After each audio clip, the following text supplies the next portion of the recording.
Efecto cascada. Podcast de Exploro. Bienvenidos Explorers a otro emocionante episodio de nuestro video podcast de Exploro, el efecto cascada. Hoy, como podéis ver, no estamos en las oficinas habituales y nos hemos desplazado a Barcelona, en donde estamos en las oficinas de la Fundación Mobile World Capital. Conmigo tengo a 3 personas de su equipo europeo que van a ser quienes nos acompañen en el episodio de hoy y vamos a hablar mucho de financiación en cascada, por supuesto, de proyectos europeos y del sector audiovisual, que es uno de los sectores por los cuales sabéis que hacemos este podcast. Por aquí os voy a ir presentando una a una. Me gustaría que fuerais contando qué rol desempeñáis aquí dentro de la fundación y luego pues vamos un poquito al lío, ¿os parece? Perfecto, muy bien. Pues aquí tenemos a Marta Portales. Y bueno, buenas tardes y muchas gracias por habernos invitado a este podcast. Yo empecé en la fundación en 2018 después de haber sido investigadora en la Universidad Autónoma de Barcelona y haber hecho proyectos europeos allí desde la parte más de investigación, y en la fundación empecé en un rol más relacionado con la comunicación y ahora mismo pues redactamos propuestas y coordinamos diferentes tipos de proyectos que unen la tecnología con la sociedad en diferentes niveles. Muy bien. Marjorie. Hola, pues soy Marjorie Gassler, European Project Manager a la Mobile World Capital Barcelona. Llevo unos cuantos años ya empezando como freelancer, haciendo bases de datos y finalmente empezando a trabajar con el equipo de Marta, ¿no? en diferentes proyectos europeos, pero sobre todo en diferentes sectores. Muy bien. ¿Clara? Y yo soy Clara Pont y bueno, de nuevo muchas gracias por habernos invitado hoy en este podcast. Yo aterricé en la Fundación ahora hace 3 años, soy periodista y empecé con unas prácticas también de nuevo de comunicación y diseminación con un proyecto europeo que luego os voy a explicar un poco más sobre ello, relacionado con el sector editorial, y yo justo me estaba especializando en literatura. Y bueno, pues empecé desarrollando tareas sobre comunicación y diseminación de estos proyectos y pues he terminado también coordinando paquetes de comunicación y diseminación junto a mis compañeras y todo el equipo, y también gestionando eventos con la Fundación Mobile World Capital. Muy bien. Oye, pues muchas gracias a las 3. Yo sí que me gustaría un poco comentar también, ¿no? Nuestra relación con Exploro y la Fundación pues parte sobre todo de un proyecto que tenemos en común, que es el NGI Sargasso, en donde tenemos pues convocatorias a fondo perdido para investigadores que quieran hacer colaboraciones con Estados Unidos y Canadá. O sea, que ahí todo el mundo que quiera un poquito saber más en gisargasso.eu y verá más información. Hablando un poquito de los proyectos europeos, Clara, igual empezamos contigo. Has trabajado en un proyecto que se llama Mobius.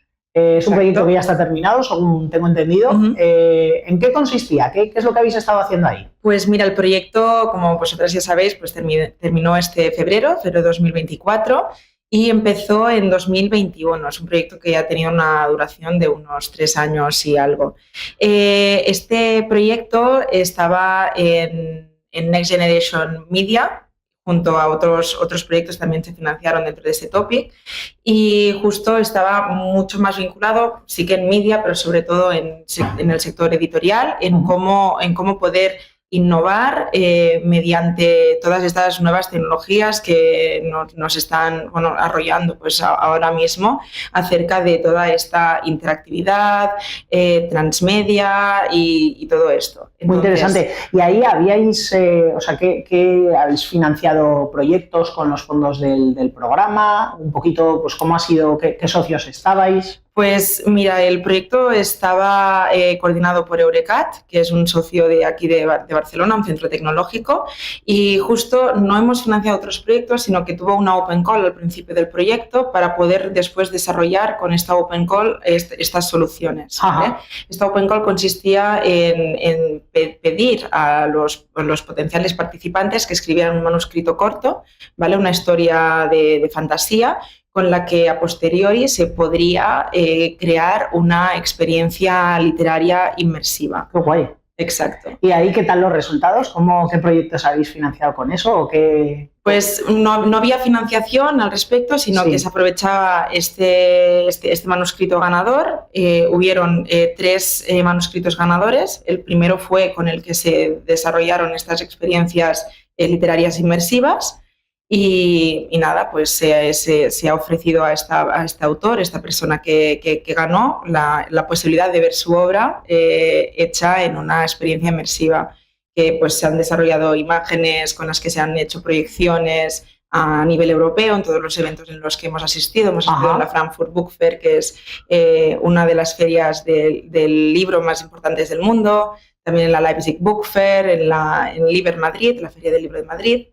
Y bueno, hemos ido dándole visibilidad a esto y estas nuevas experiencias. Suena súper chulo. Por fechas y haciendo un poco el cálculo de cabeza, ¿este proyecto dices que acaba en febrero? ¿Os pilló el COVID en medio o cómo fue? Sí, la verdad es que el proyecto empezó en 2021, marzo o así, y justo estaba pues en plenas restricciones por la pandemia. Ajá. Y tema viajes y todo esto fue bastante complicado. Empezó todo súper telemáticamente y luego sí que a partir de mediados 2022 empezamos a coger más carrerilla y pudimos empezar a darle mucha más visibilidad al proyecto. Qué guay. Y sí, bueno, sobre todo hablo evidentemente desde la parte de comunicación y diseminación, que es la parte que hemos estado nosotras coordinando del proyecto.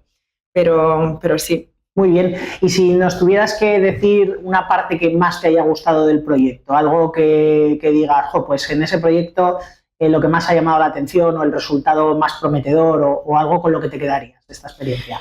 Pues me quedaría con la Mobile Immersive Bookbox, que es uno de estos resultados, de estas experiencias literarias inmersivas que os estaba contando, que consiste en una especie de cubo, porque no es un cubo, es una sala como esta, que es precisamente transportable, que se puede llevar a eventos como hemos hecho con lo que os estaba comentando de la Frankfurt Book Fair, por ejemplo, y está adaptada con todas las proyecciones, además tiene audio inmersivo.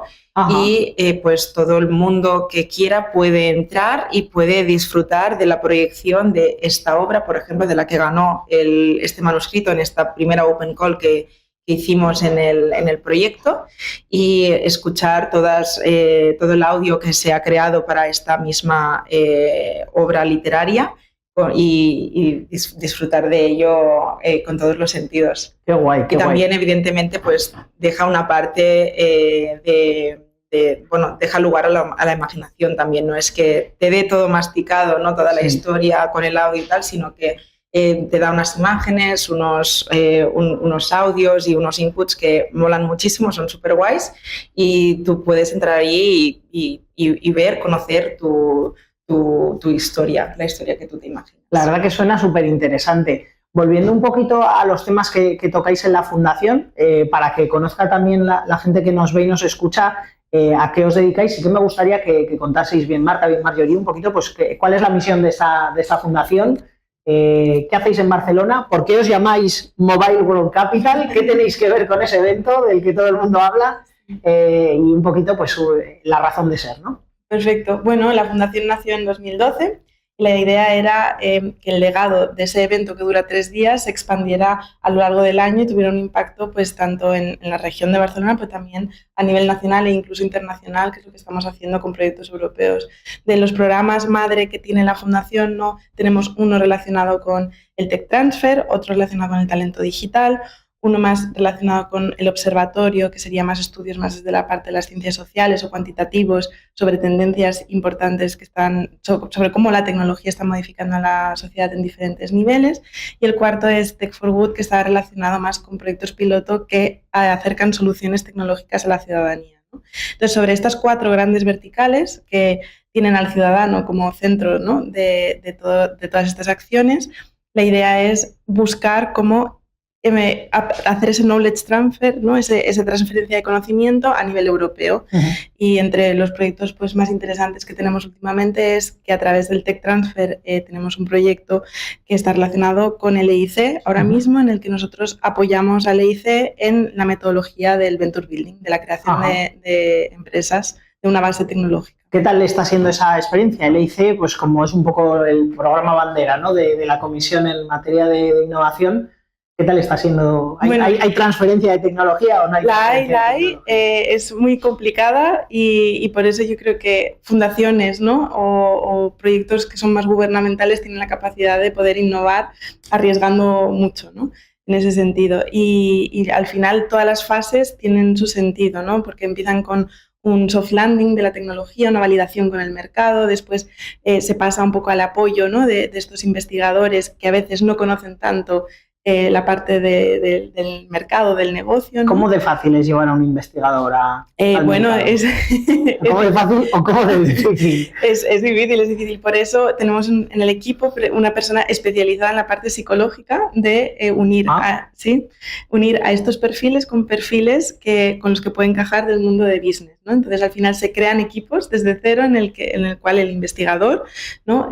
Trabaja con un business developer que ya en el pasado ha levantado capital en diferentes empresas tecnológicas. Entonces, qué bueno. El coste hora a la hora de crear uno de estos proyectos es enorme, ¿no? Porque el apoyo que necesitan es bastante alto, ¿no? Entonces, por eso proyectos como el EIC son los que apuestan al final por este tipo de iniciativas. Qué bueno, me llama mucho la atención eso del perfil psicológico. Sí que me gustaría verlo, ¿no? Cómo poder trabajar, porque al final a veces un poco la sensación que uno tiene es que el mundo de la ciencia tiene poco que ver con el mundo del negocio y que juntar esos dos mundos pues generalmente salen chispas. Exacto. Muy bien. Bueno, otro de los apoyos que se hacen, que para mí es el más fascinante, que es el IP Check. También se hace mediación a la hora de la negociación entre la universidad o entre el investigador y también la creación de la nueva empresa, ¿no? Es decir, cómo es la propiedad intelectual y cómo se gestiona, ¿no? Desde cero. Es un proyecto muy, muy interesante, la verdad, y que está teniendo resultados que son tangibles ya, pero que dentro de unos años veremos más el impacto. Qué interesante. Eso está bien porque yo a lo largo de los años, ¿no? Lo que siempre se ve en proyectos europeos o la crítica más genérica es que no hay resultados que llevan a alguna parte, que es todo inútil, que es un gasto que no muchas veces no está bien justificado en el sentido de utilidad, ¿no? Y yo creo que sí que hay muchas iniciativas que quizá les damos poca visibilidad, ¿no? Como puede ser esta, que realmente aportan un valor a los fondos públicos y a cómo se gestiona. Eso es. Yo creo que aquí esto es esencial. De hecho, ojalá en el FP10 o en próximos programas marco se mejore, ¿no? La parte de que cuando el proyecto tiene 3 años han creado todas las metodologías desde la Open Call del Cascade Funding hasta cómo acompañas a esos equipos que a veces son tan complejos como en Sargasso, ¿no? Que también tenemos esta dificultad de unir a investigadores con startups. Una vez tienes toda la metodología montada y que ya va rodada, se acaba el proyecto, ¿no? Entonces es complejo, ¿no? Pero bueno, la metodología queda también para futuros consorcios, ¿no? Con proyectos similares, ¿no? A través del open source y también la publicación de los resultados, ¿no? Que tan importante es. Y bueno, al final vamos construyendo. Y le paso el micrófono. Sí, para complementar lo que dice Marta, yo creo que aquí es importante el labor de comunicación y diseminación que hacemos y donde nos hemos especializado, ¿no? Los últimos años nos conocen mucho por eso, ¿no? Es importante para llevar los resultados al público, ¿no? Porque al final estos proyectos, y es un poco, yo siempre lo que digo, son personas. Tú, claro, hablabas de cómo es esta relación entre un investigador y un business, ¿no? ¿Cómo se hace esto? Hay que poner pues, recursos psicólogos, por ejemplo, ¿no? Para realmente acompañar los investigadores que hacen una labor impresionante, un trabajo impresionante. Entonces, creo que tenemos también mucha responsabilidad cuando hacemos comunicación y diseminación, también en el sentido de que pues tenemos que entender muy bien lo que quieren transmitir y hay que sentarse al momento también de escribir una propuesta, ¿no? Y ahí esto, ¿no? Pasar tiempo, escuchar, estar en reuniones de casos de usos, ¿no? Decir, oye, ¿tú qué quieres hacer? Explícamelo, que lo pueda entender yo. Eso es. Mencionabas una cosa muy importante de la parte de comunicación. Vosotros aquí desde la Fundación nos participáis en proyectos llevando esa parte precisamente de los proyectos, ¿no? ¿Por qué vuestra labor es tan importante? O sea, a mí no me tenéis que convencer, pero sí que es cierto que un poco también vemos en proyectos que son muy de investigación pura, pues que muchas veces el mundo de la ciencia lo ve como un peaje que hay que pagar por participar en un proyecto europeo, ¿no? Tener un socio que se encargue de diseminación y comunicación, que es un requisito legal por los contratos de la Unión Europea, Si le tuvierais que convencer a un investigador de que aparte de un requisito legal es útil, ¿qué ejemplos o qué actividades creéis que podrían convencerle del todo? Bueno, yo tengo una frase que siempre digo, que yo tengo la suerte de trabajar en proyectos europeos porque es como ver spoilers del futuro. Entonces, lo que tenemos que hacer es convencer a estos investigadores que estos spoilers los tenemos que llevar al público. Tienen que saber ellos lo que se está haciendo. ¿Por qué? Porque es dinero público también, se paga impuestos. Entonces, claro, tenemos que comunicar sobre esto y nosotros tenemos que encontrar la mejor forma de llevar este conocimiento, este knowledge transfer al público.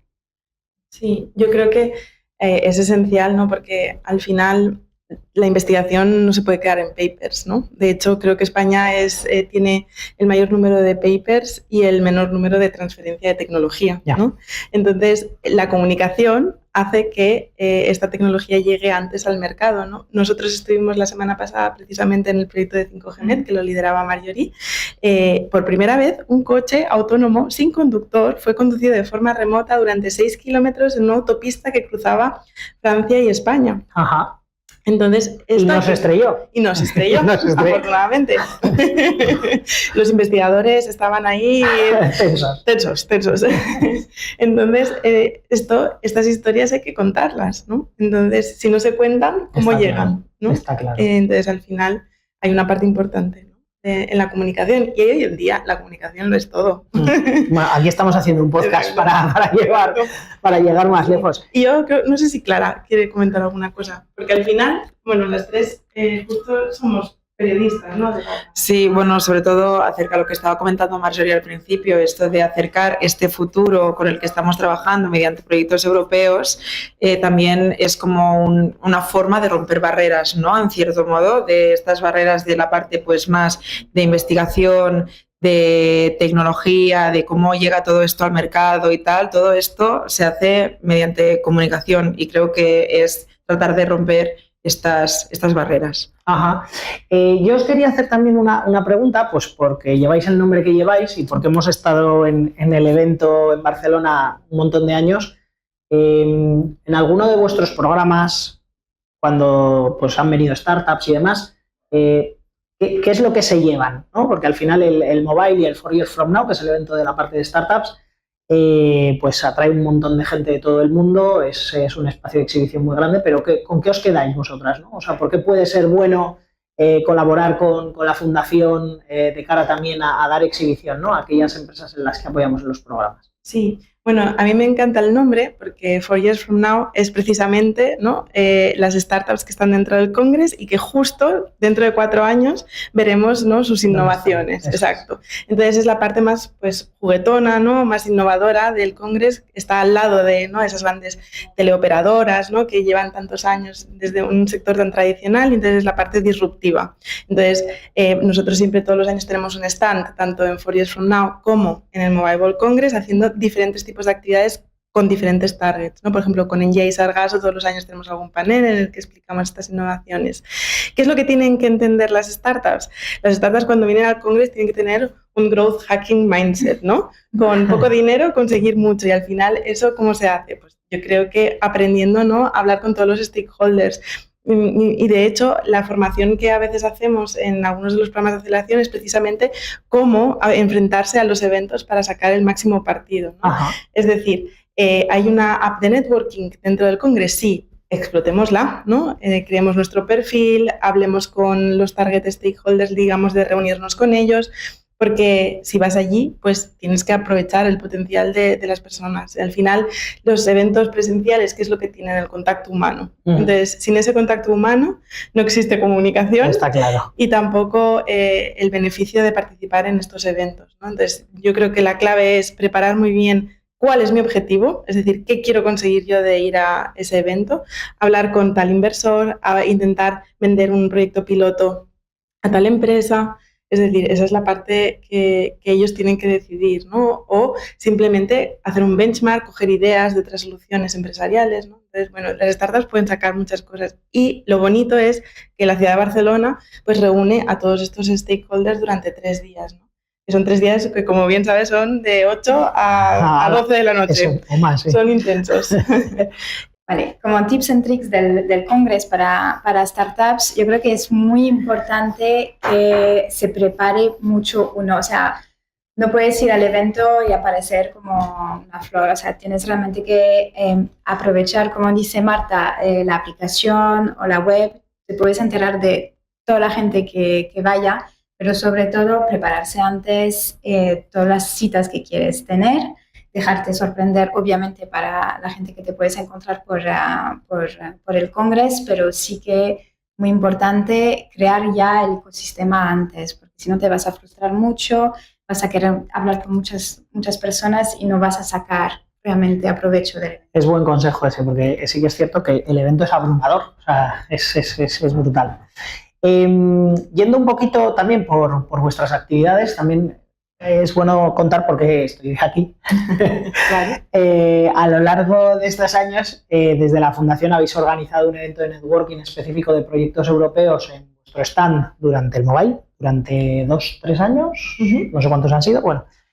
Y se os ha ocurrido la brillante idea de hacerlo también en el mes de julio, una Summer Edition. Exacto. Cuéntanos un poco qué vamos a encontrarnos cuando acabemos la grabación, después en el evento. Bueno, como bien sabéis, nos gusta mucho gamificarlo todo, entonces esta Summer Edition está dividida en 2 partes, una en la que invitamos al ecosistema, a partners con los que trabajamos como vosotros, desde Exploro, pero también pues a Eurecat y 2CAT, que son centros tecnológicos de aquí de Barcelona, a que presenten sus proyectos.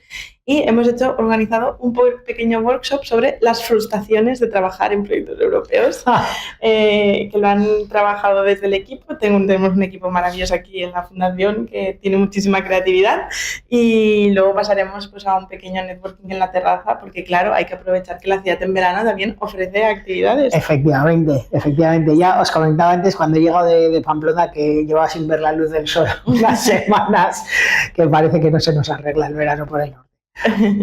Hablando de frustraciones de proyectos europeos, yo sí que para ir terminando me gustaría saber, que me contaseis cuál ha sido quizá uno de los mayores problemas, ¿no?, que os habéis encontrado.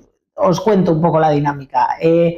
Nosotros en la grabación de los episodios, a los invitados lo que les pedimos, y lo tendremos que hacer al cerrar, es que dejéis una pregunta abierta para la siguiente persona que entrevistemos, que a día de hoy no sabemos quién es. ¿Vale? Entonces, la última pregunta la hizo mi socio Alberto Sierra, al que conocéis bien, y dijo, pues la pregunta va a ser, ¿cuál ha sido la situación más difícil en un proyecto europeo a la que os habéis enfrentado? Muchísimas. Bueno, A Marjorie se le han abierto los ojos y ha recordado algunas seguro, ¿no? Pero tenemos 1000 aventuras, o sea, no sé a qué nivel quieres que te explicamos cosas. Porque siempre lo que se pueda contar, por supuesto. No sé, lo que no se pueda contar trae más seguidores y más vistas, porque luego se comenta, pero bueno, pues hasta donde queráis. Oye, esto es como una entrevista, como las entrevistas de trabajo cuando te hacen la pregunta de cuéntame una situación difícil y cómo la has resuelto. Pues esto es lo mismo. Yo creo que para mí hay una parte que es preciosa, pero también challenging, ¿no? Yo creo que las diferencias culturales entre países. Al final, los proyectos europeos nos unen, ¿no?, a Europa y nos enseñan a sufrir y a aprender juntos, ¿no? Entonces, al final, yo creo que esto es uno de los momentos challenging del proyecto, es cuando no te acabas de entender con algunos socios por su forma cultural, por su idioma, por sus formas de hacer, ¿no?, por sus horarios, por cuando tienen vacaciones y cuando tú no, ¿no? Entonces, yo creo que esta parte es bonita, pero a su vez también es una de las partes complicadas. Y en este caso, 5GMED, Marjorie entró a trabajar en la Fundación precisamente por este proyecto tan peculiar, ¿no?, que unía 2 regiones, ¿no?, al final sí. Cataluña, que es el norte de España, y el sur de Francia, y a su vez 2 naciones también, ¿no?, que es España y Francia. Entonces, Marjorie sabe francés, catalán y español, entonces lo tenía todo. Así que esto es una de las razones, por ejemplo, ¿no?, que es cultural y idiomática. Sí, un guiño para Alberto, pero sí, ha sido un proyecto, sí, challenging. He aprendido mi oficio realmente en este proyecto, 4 años de proyecto, y lo que dice Marta es bien justo. Los proyectos europeos es la parte de la gente que es más difícil de hacer, ¿no?, de gestionar, ¿no? sí, otros países, otro idioma, evidentemente, pero también hay que pensar que de repente estás delante de un equipo muy grande. En el caso de este proyecto éramos 21 socios, y tienes que encontrar un idioma común, que no es inglés el idioma común, es una manera de hacer, una metodología, que sí, estamos en proyectos europeos, estamos hablando de excelencia, pero al final cada uno está llevando algo, una manera de trabajar diferente. Y es esto, lo más difícil es encontrar la manera de trabajar juntos. Muy bien. Y por ir cerrando un poco, sí que me gustaría pediros, esto también va a ser costumbre y tradición en el podcast, pediros 3 cosas. Una curiosidad, un consejo y, por supuesto, la pregunta final que vais a dejar al próximo invitado o invitada que tengamos dentro del podcast. Perfecto. La curiosidad y el consejo pues puede ser de la fundación, de algún proyecto o de vuestra vida personal, allá cada cual, ¿no? Muy bien.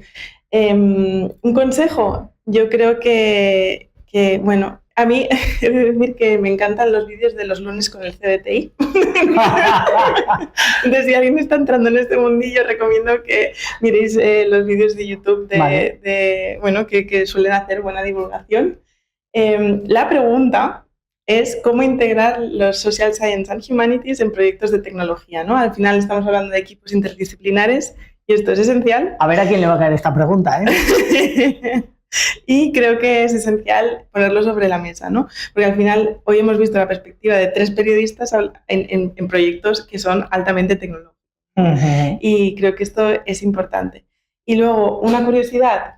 Bueno, yo creo que para curiosidades las que presentamos todos los años en el Mobile y que el año que viene vengáis a vernos. Bueno, pues estaremos encantadísimos de venir como siempre. Agradeceros, se ha tenido que ir Clara, pero agradeceros también a las 3, por supuesto, y a vosotras 2 que estáis aquí, pues la entrevista y del capítulo de hoy del podcast. Como sección final o como cierre, pues agradeceros una vez más a todos que hayáis aguantado hasta el final esta interesante entrevista. Que os recuerdo que vamos a publicar todas las entrevistas en diferentes canales en YouTube y que lo que tenéis que hacer es suscribiros para seguir y que no os quedéis fuera de las novedades que vayamos publicando. Y nada, agradeceros de verdad la atención, Explorers, y que nos vemos en el siguiente podcast del Efecto Cascada. Gracias y un saludo.